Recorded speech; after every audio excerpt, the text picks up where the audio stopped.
Donald Trump has backed away from his threat to impose 50% tariffs on imports from the European Union next month. He's agreed to restore a July deadline for talks between Washington and the EU, following a phone call with European Commission President Ursula von der Leyen on Sunday. Well, for more on this, I'm joined by Rebecca Christie, Senior Fellow at economic think tank Bruegel. Rebecca, what do you make of the tactics Donald Trump appears to be using to get a trade deal on the table with the EU? The last few days have marked a lot of dominance plays coming out of Washington and President Trump trying to upset the terms of the negotiation and knock the EU off balance in hopes of winning a better deal and more concessions. Well, last month, Donald Trump announced 20% tariff on most EU goods, later halved it to 10% until the 8th of July to allow more time for negotiations. Then last week, he threatened to impose 50% tariffs. Where do you think the figure will likely end up? It's really, really hard to predict what's going on right now, particularly from Brussels, where I am. The EU is very much a rules-based organization. It works by negotiations, give and take, consensus. The US approach right now is very much just take, and not about looking at rules, but rather looking at what the US is hoping to secure.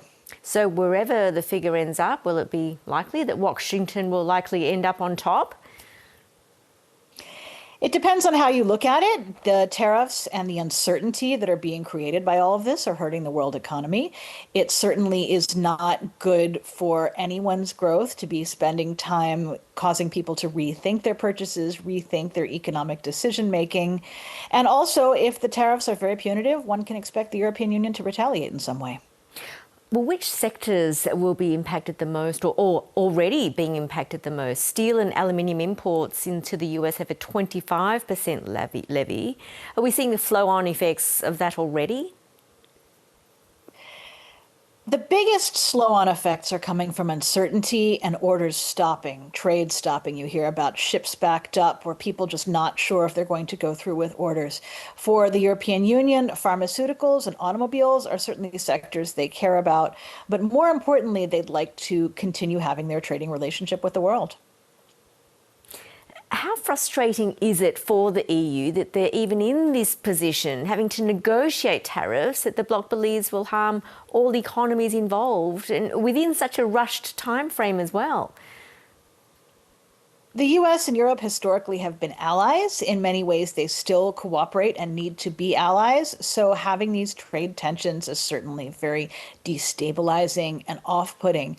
In terms of where we end up or where we're going, it's hard to look at this rationally and with sort of a traditional negotiating mindset of here's the technical point that we're trying to get to, when the negotiations out of Washington are not technical. They're very much based on vibes and frustration and mood and trying to assert that the US is the one in charge of how these things are going.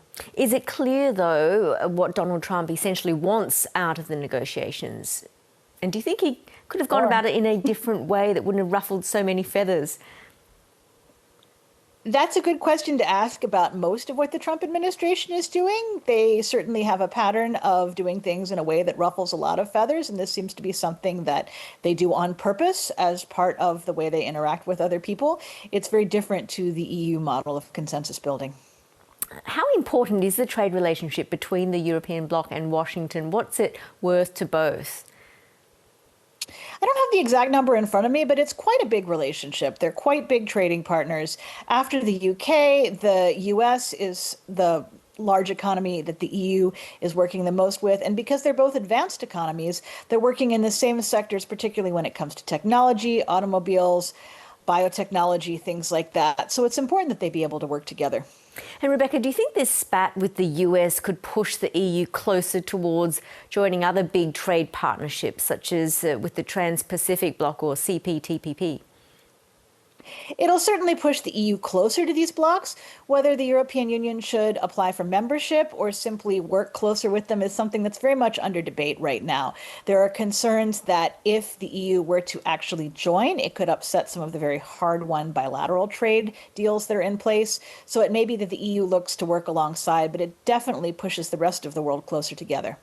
And well, just finally, the UK recently made its own trade deal with the US. Does this bode well for the EU, or how much more complicated is it for the EU to strike a deal with Washington? The biggest thing seems to be the predispositions of the US president. The UK does not have as big of a trade deficit, and also the deal that came out was very top level, it was very broad. It said this is not binding. So for the EU to have a similar détente, one would need to see kind of fewer of the bad vibes that are going back and forth, less of the overt criticism of Europe out of Washington, and more of a collaborative approach to get something practical done. Really interesting to get your views. Rebecca Christie from Bruegel, thank you. Thanks for having me on the show.